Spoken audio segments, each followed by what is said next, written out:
তোমাদের সকলকে আরও একবার এমপি ইজি টু লার্নের পক্ষ থেকে স্বাগত। আমাদের প্রায় 1 বছর, কারোর 6 মাস, কারোর 3 মাস, কারোর 2 মাস, কারোর 1 মাস, এই যে পরিশ্রম, এই যে আমাদের প্রতীক্ষা প্রায় শেষ হতে চলেছে। অর্থাৎ আমাদের আর মাত্র 4 থেকে 5 দিন বাকি রয়েছে এবং আজকে থেকে আমরা একটা করে পরীক্ষা অবশ্যই দেব, চেষ্টা করব পার ডে 2টো করে পরীক্ষা দেওয়ার, এবং যেগুলো আমরা পারছি না সেগুলোকে একবার করে রিভাইজ করে নেবার। এখন যদি ভাবো যে আমরা পরীক্ষা দেব না, একদম ডাইরেক্ট মাধ্যমিকে পরীক্ষা দেব, তাহলে কিন্তু বিষয়টা এই রকম হয়ে যাবে, আমরা প্র্যাকটিসই করলাম না, মানে নেট প্র্যাকটিসই করলাম না, কিন্তু খেলতে নেমে গেলাম। তোমরা একটুখানি এক্সাম্পল দিয়ে ভাবো যে বিরাট কোহলি হোক, রোহিত শর্মা হোক, যে কেউ, এবং প্লেয়াররা ফুটবল মেসি, রোনাল্ডো, যে কেউ, সুনীল ছেত্রী, যেমনই হোক, তারা বড় ম্যাচের আগে বা যে কোনো খেলার আগে নেট প্র্যাকটিস অবশ্যই করে। তাই তোমাদেরকেও ম্যাচে নামার আগে অবশ্যই নেট প্র্যাকটিস করতে হবে। অর্থাৎ আজ থেকে 2-3 দিন তোমাদেরকে পরীক্ষা দিতেই হবে, সকালের দিকে একটা এবং বিকেলের দিকে একটা, এবং যে ভুলগুলো করছি সেগুলোকে আবার আমরা ঠিক করে নেব। তাহলে কিন্তু অনেকটা পাকাপোক্ত হয়ে যাব আমরা পরীক্ষার জন্য। এটা তো গেল আমাদের পরীক্ষা। এখন আমরা কিন্তু লেখা প্র্যাকটিস করব। মানে কি, আমরা অ্যাডমিট কার্ডে আমাদের রোল আবার নাম্বার দুটো কিন্তু আলাদা, একটা ড্যাশ দিয়ে দেখলে লেখা রয়েছে রোল এবং নাম্বার। রোলের জায়গায় আমরা রোলটা লিখব, নাম্বারের জায়গায় আমরা নাম্বারটা লিখব। ক্লিয়ার করতে পারলাম? এবার রেজিস্ট্রেশন নাম্বার, দেখবে অ্যাডমিট কার্ডের মধ্যেও তোমাদের রেজিস্ট্রেশন নাম্বারটা দেওয়া রয়েছে। ক্লিয়ার ব্যাপারটা? তোমার নাম লিখতে বললে তোমরা নামটা লিখবে। এখন প্রশ্ন হচ্ছে, আমরা পরীক্ষার হলে অর্থাৎ বাংলা পরীক্ষার দিন কি কি নিয়ে যাব স্যার? অ্যাডমিট কার্ড অবশ্যই হাতে রাখতে হবে, নয়তো তোমাদের একদম এক্সাম সেন্টারে ঢুকতে দেবে না। স্কুল ড্রেস অবশ্যই, অ্যাডমিট কার্ড তোমাদের হাতে থাকবে, অবশ্যই একটা জেরক্স করে রাখবে, অ্যাডমিট কার্ডের জেরক্স করে রাখবে। অ্যাডমিট কার্ডটা দেখবে, তারপর তোমাকে ঢুকতে দেবে, এবং কোনো গার্জেন এই এক্সাম সেন্টারের ভিতরে অ্যালাও নেই। ক্লিয়ার? কোনো অভিভাবককে এই এক্সাম সেন্টারের ভিতরে ঢুকতে দেবে না, বাইরেতেই অপেক্ষা করতে হবে। আমাদের পরীক্ষা 10টা থেকে, অর্থাৎ 9:45-এ আমাদের ঘরের ভেতরে। তার মানে কি, আমরা 9:15-র মধ্যে চেষ্টা করব সেন্টারের কাছাকাছি পৌঁছে যাবার, এবং একদম 9:20 থেকে 25-এর মধ্যে আমরা এক্সাম সেন্টারের ভিতরে ঢুকে যাব। চেষ্টা করব 9:30 থেকে 15 মিনিট আগে বা আধ ঘন্টা আগে সেন্টারে ঢোকার। মানে 9টার সময় আমরা চেষ্টা করব এক্সাম সেন্টারে ঢুকে যাওয়ার। এক্সাম সেন্টারে ঢুকে যাওয়ার পর আমাদের সিট আমরা খুঁজবো। কিভাবে খুঁজবো? ওখানে বিভিন্ন স্যাররা থাকবেন তোমাদেরকে গাইড করার জন্য। অর্থাৎ সেখানে তোমাদের অ্যাডমিট কার্ডে যে রোল নাম্বার রয়েছে সেই অনুযায়ী একটা লিস্ট দেয়া থাকবে এবং সেটাকে আটকানো থাকবে। সেখানে তুমি দেখবে বা স্যাররা তোমাদেরকে বলে দেবে যে এইখানে এই রুমে এত থেকে এত নম্বর রোল নাম্বাররা বসবে। তোমরা একদম কোনো চিন্তা নেই, তোমাদের স্যাররা গাইড করবেন এবং তোমরা সেই অনুযায়ী ঘরে যাবে। সেই ঘরে গিয়ে আগে তোমার সিটটাকে মিলিয়ে নেবে যে আমার রোল নাম্বার এটা এবং সিট নাম্বার এইটা। ওখানে একটা কাগজের মধ্যে চেপকানো থাকবে তোমার রোল নাম্বারটা, সেইটা দেখে নিলে, মিলিয়ে নিলে, তোমার ব্যাগটা রাখলে, আবার ঘর থেকে বেরোবে। বেরিয়ে তোমাকে খুঁজতে হবে বাথরুম কোথায় রয়েছে। পরীক্ষার আগে অবশ্যই বাথরুমে চলে যাবে, যাতে পরীক্ষা চলাকালীন আমাদেরকে বাথরুমে না যেতে হয়। ক্লিয়ার করতে পারলাম? এরপর কি কি নিয়ে যাব স্যার? অবশ্যই একটা জ্যামিতি বক্স, যেখানে একটা ছোট স্কেল এবং একটা বড় স্কেল থাকবে, পেন্সিল থাকবে 2টো, রাবার থাকবে একটা, 2টো ব্লু কালির পেন বা 3টেও রাখতে পারো, ব্ল্যাক কালির পেন তোমার থাকতে হবে 2টো বা 3টে। ক্লিয়ার? অবশ্যই পরীক্ষার আগে এই পেনগুলোতে 1 থেকে 2টো বা 3টে পেজ লিখে রাখবে, তাহলে পেনটা পরীক্ষার হলে ভালো চলবে। ক্লিয়ার করতে পারলাম?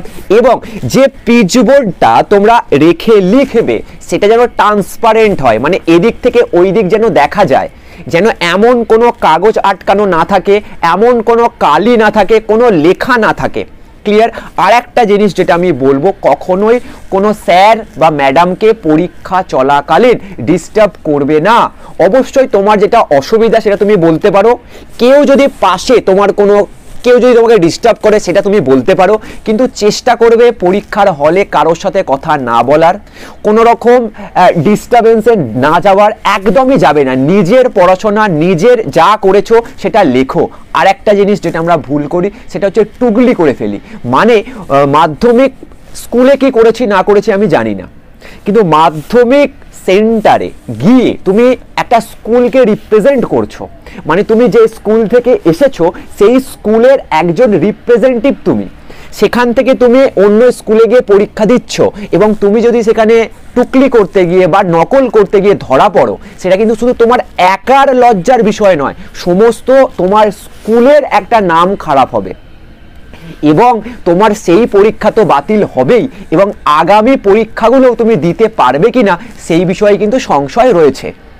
এই কারণে আমি বলছি কেউ নকল করতে যেও না। প্রথম থেকেই আমি বারণ করছি, কেউ নকল করতে যেও না। আর একটা মিনিট কিন্তু খুব ইম্পর্টেন্ট, চেষ্টা করো বাংলা পরীক্ষাটা অন্তত 2.5 ঘন্টার মধ্যে কমপ্লিট করার, কারণ ওটা আমাদের প্রথম পরীক্ষা। একটা এংজাইটি থাকবে, একটা টেনশন থাকবে, এবং সময়টাকে ম্যানেজ করতে পারবো না, এবং স্যারেরা অনেক সময় অনেক কিছু বলবে, সেটাকে আমরা নোট করব, এবং অনেক জায়গায় আমাদের থাম্ব ইমপ্রেশন দিতে হবে, মানে বুড়ো আঙুলের ছাপ দিতে হবে, অনেক জায়গায় সই করতে হবে, ছবি তুলতে আসবে, আমাদের ক্যামেরা বন্দি করবে, এই সমস্ত বিষয় কিন্তু আছে। তাই বারবার বলছি, মাধ্যমিকের প্রথম পরীক্ষাটা একটুখানি তোমরা কনসাস ভাবে দাও, মানে জাস্ট একটুখানি 2.5 ঘন্টার মধ্যে পরীক্ষাটাকে শেষ করার চেষ্টা করো।